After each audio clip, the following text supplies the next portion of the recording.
So now we're looking at how do reactions occur. Electron-deficient species are electrophiles. Nucleophiles are electron-rich species, and these two are attracted to one another. Electrophiles are represented as E+, and they are electron-deficient. These are electron-loving, and they are Lewis acid, which are electron acceptors.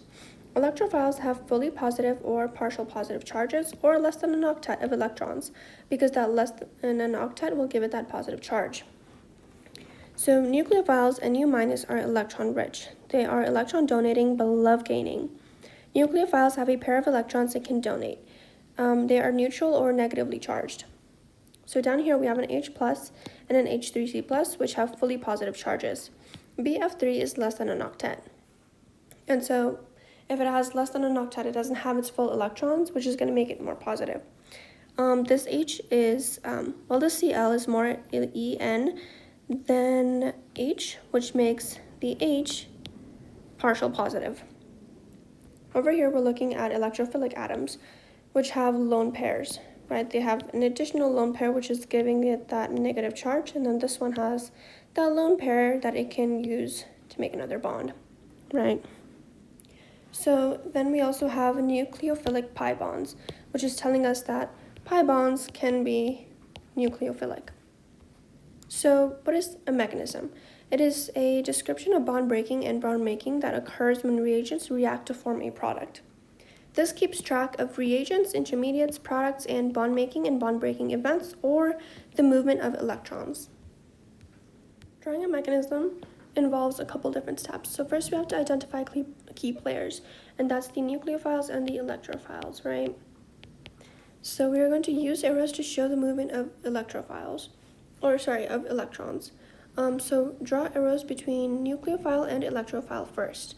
This indicates bond making because it's from an atom to an atom. Then draw additional arrows as needed to make everyone happy. And this pretty much is just saying so that we don't have any more plus, minuses, or any partials left. So then we are going to draw the intermediates or products. Don't forget to include all the lone pairs and formal charges. If it is a multi-step reaction, we have to start again. So multi-step reaction, intermediates that go on to react in another step, right? So arrow pushing rules. Curved double-headed arrow indicates the movement of two electrons. Arrow starts at a pair of electrons from lone pair or bond. Arrows point to where the electrons end up in the intermediate or product, which is towards an atom or a bond. It goes from nucleophile to electrophile, right? Atom to atom. This indicates bond formation. In products, draw a line between those two atoms. So bond to atom, though, shows bond breaking. In products, there's two steps, right? We have to remove the line between two atoms of the sigma bond and place a lone pair on an atom the arrow points to. So up here, nucleophile, electrophile, arrows, intermediates. So at the top, we see this reaction occurring, right? We have a nitrogen with those two lone pairs making it the nucleophile. We have this right here showing electronegativity, and hydrogen is more electropositive while chlorine is more electronegative. In this case, we ask, well, why isn't chlorine the nucleophile? Well, that's because we have already identified hydrogen as the electrophile. So chlorine cannot be the nucleophile because the atom is already attached to the electrophile. So then we extend from here to create that bond, right, between the nucleophile and the electrophile. We look and then we draw another arrow from the bond to chlorine to show that the electrons that are being broken in this bond are going to go over here to the chlorine atom. So H3C shows nitrogen right here having made this extra bond, and then nitrogen gains that positive charge, right? Because now it's sharing, instead of having two electrons for itself, it is sharing one electron right here, then one electron right here with the hydrogen, since the hydrogen broke its bond and both of those electrons went over into chlorine. Then over here in chlorine, it got those two bonds from that broken bond between H and Cl, right? And that's why it has that negative charge now.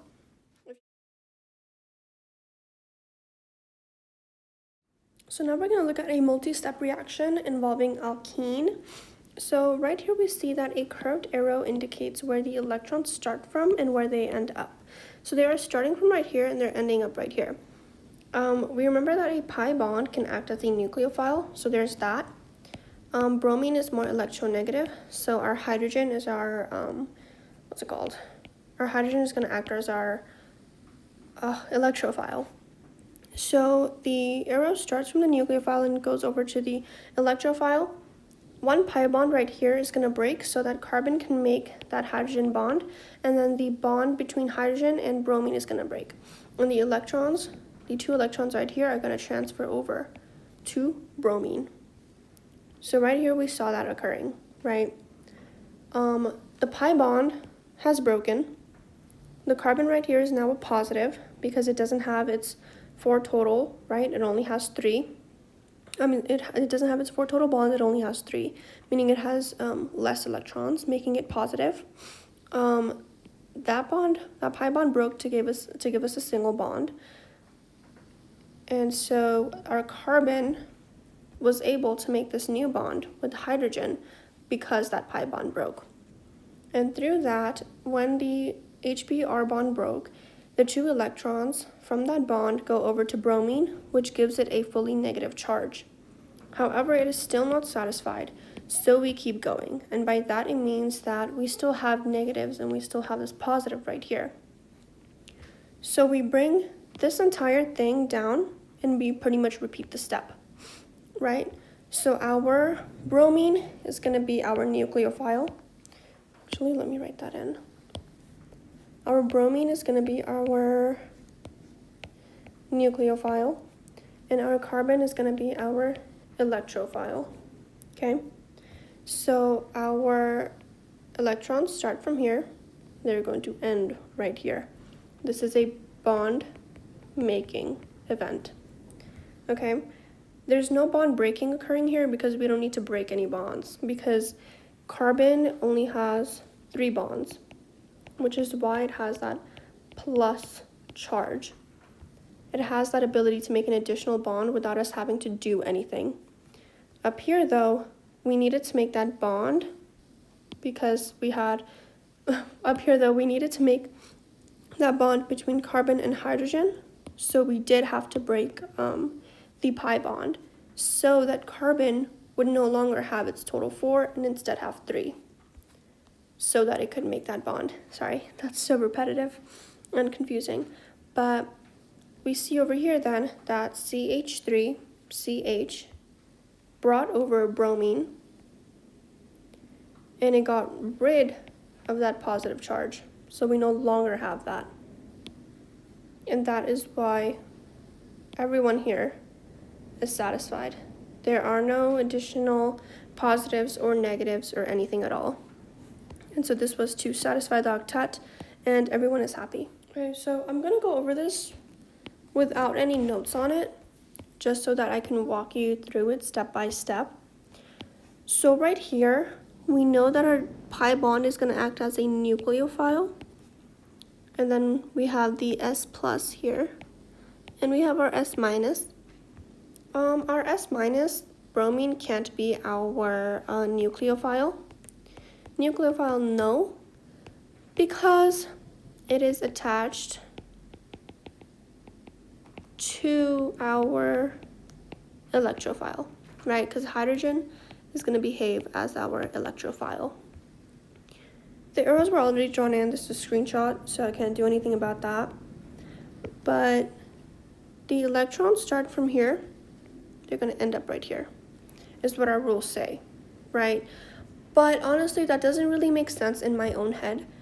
But I just know that the butt of our arrow has to start at the nucleophile. And that's what it's doing, and it's going to bring over the electrophile. I just know that has to happen. I don't know why in the notes it says that this indicates, maybe it makes sense to someone, but it doesn't make sense to me as to why the electrons are starting from here and ending up here when it's not. when the hydrogen is actually coming here. But, oh, I guess it makes sense because the bond here, one of them breaks, and we have to make, and the, sorry, let me circle in yellow. And the electrons that are trapped in here, right, it's 2 electrons. Because hydrogen is losing both of its electrons to bromine, the 2 electrons right here, both of these guys are going over to bromine. The electrons here, broken, in the bond that we were trying to make again, are going to go from there to the hydrogen so that we can make that new bond with carbon, if that makes sense. But either way, just know that the nucleophile is where the arrow has to begin, okay? And the nucleophile is going to be abducting that electrophile, because we also mentioned prior that the nucleophile already has a lot of electrons and it's willing to have more, right? And that's why that pi bond is there. So when we are making a new bond, the pi bond has to break. Okay, pi bond is broken. We already said that right here. Pi bond breaks to make that new carbon-hydrogen bond, and a new sigma bond is formed. And then again, right here, because we had that, how is it written? Because we had that HBr, but the hydrogen was taken away, right? No longer there. The 2 electrons in that bond were given back to bromine. Right, so it initially had 6 electrons, and now it ends up with 1, 2, 3, 4, 5, 6, 7, 8. And bromine does not naturally have 8 electrons, so it gets that negative charge. Right, gets that negative charge, and this carbon right here gets a positive charge. Why does this carbon get a positive charge? Well, it has less, so why does it have that positive charge? Well, let's kind of set it up, right? I'm drawing in the CH3, and now I have the CCH. How many, so this is, hold on, let me do CH and CH right there, right? Or we only want to look at C. Sorry. So we only want to look at C. Carbon can make up to 4 bonds, right? Right now, carbon only has 3 electrons, right? It has a total of 6. It doesn't have its full octet, meaning it has that positive charge, because it has less than 1 electron that it generally has, right? And that's a 3, making it a positive. It still wants to make another bond with something else. And that's what we're going to do in this step down here. We're going to take, let's erase this. We are going to take this entire equation, and we're going to keep going because our molecules are not satisfied yet. Our carbon has a positive charge and our bromine has a negative charge. We don't really want that. So down here, again, it goes CH3CH, CH3H with bromine minus, right? That's our entire, this one is translated into this thing down here. So again, this is going to be our nucleophile, ugly, nucleophile, and because this carbon has the positive, it's going to be our electrophile. And again, our arrow is going to start at our nucleophile and it's going to end at our electrophile. It starts at the electrons and ends where they're supposed to go. Okay, so there's no bond breaking here because we're not looking to break any bonds. We don't need to break any bonds because we know that carbon only has 3 bonds. Come on, it needs another bond. So there's no need to break bonds, right? And that's what we see right here. CH3, see, like this is our final. because we have everything we need. We no longer have that positive charge. We no longer have that negative charge. Everything is in balance, right? Boron has its total 7, right? And it has its octet. Carbon also has its octet. Everything is satisfied. Hydrogen is, I think, yeah, the only one that doesn't have octet, but that's like, it's exempt from the rule. But that's how that entire thing works. I wonder if I can, okay, no. But that's how that entire thing works, okay? Your arrow is always going to start from the nucleophile, and the nucleophile is always going to end up with that, whatever it's grabbing, right? And it's gonna, if it's a pi bond, it's gonna be breaking that bond in order to be able to make that new bond. Okay, so the order goes: nucleophile is gonna grab the electrophile and bring it over. If it's a pi bond, it's gonna break a pi bond. It's gonna break one of its bonds, and because it broke one of its bonds, carbon is going to become positive, right? It's gonna need another bond formation because its other carbon took in that hydrogen. In the second bit, our hydrogen was the electrophile, is taken up by the nucleophile, meaning its electrons, its babies, are given custody to boron, right? Boron has too many babies now. It's overwhelmed, right? So we bring it down here, we keep the reaction going, because we know that carbon has the ability to take in some of those kids. Carbon is accepting, right? And so our nucleophile, right, our arrow starts from our nucleophile, and it's going to want to grab that electrophile. And I believe in this case it doesn't matter which direction we go, right? It's going to look the same.